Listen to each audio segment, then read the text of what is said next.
This is the story of how an ordinary fisherman's day became extraordinary. John Hudson, a fisherman from Maine, knew the sea like the back of his hand. But on a warm summer morning in 1970, the ocean offered him something it had kept hidden for years. As John was preparing to cast his nets, something unusual caught his eye. As he drew closer, the truth became stranger than fiction.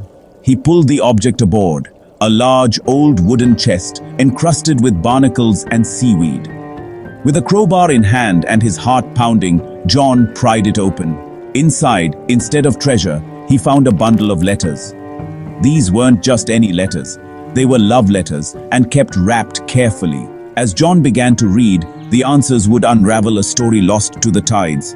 The letters were from a man named Edward to a woman named Margaret, written during World War II. Each letter was filled with love, hope, and the promise of a future together. But then abruptly, they stopped in 1944. What happened to Edward?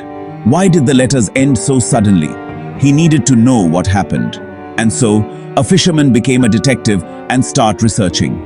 After months of research, John discovered that Edward had died in a plane crash during a mission over Europe in 1944. John came to his home and felt something was still missing, an unanswered question that tugged at him. Just as John was ready to close this chapter, he received a phone call from a historian who had been helping him in this case. John, you're not going to believe this, but Edward Harper's death report was a mistake. He didn't die in that crash. He was captured, and he's still alive. None. John's world was shattered. After knowing that Edward is still alive, John began his search, determined to reunite Edward and Margaret. Weeks passed until finally, a clue. Edward was living under a different name on Boston's outskirts. John approached a modest house. The door opened to an elderly man. Edward Harper? John asked. The man nodded, tears welling up as John explained about the letters. Then John drove Edward to Margaret's house, the anticipation building. Edward knocked the door. In a few seconds, an old woman appeared in front of him, tears of joy flowing freely from both Margaret and Edward.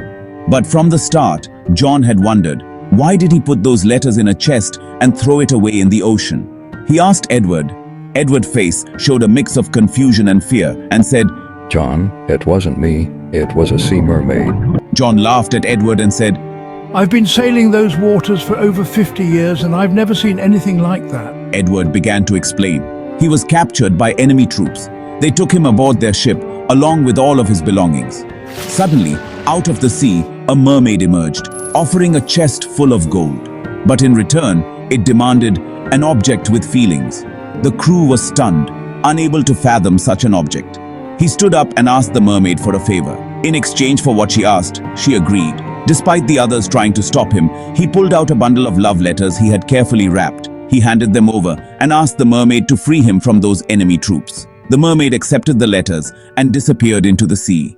Moments later, a massive thunderstorm erupted. That's the last thing he remembered before waking up alone on a distant shore. After hearing this, the next thing John did was unbelievable. John set out on his boat to search for the mermaid. Hours passed with no sign of the creature. He was frustrated. He tossed a chest he had found few months ago into the sea. To his shock, the mermaid appeared, just as Edward had described, carrying a chest full of gold. In return, it asked for an object with feelings. John, stunned, took out a bundle of love letters from his suitcase. As the mermaid touched the letters, it revealed the story behind them. They were love letters John had written to Margaret during his youth, a love he never had the courage to confess. John asked for a favor instead of gold. John said, I never got the chance to tell Margaret how I felt. I've spent my whole life thinking of her, so I want my youth back. I want to live again. The mermaid accepted his request, but asked for a favor in return for that type of request. Eager for his youth, John agreed without even listening to that favor. As the mermaid vanished, a sudden thunderbolt struck his boat. When John awoke, he stumbled to a mirror and was shocked by what he saw.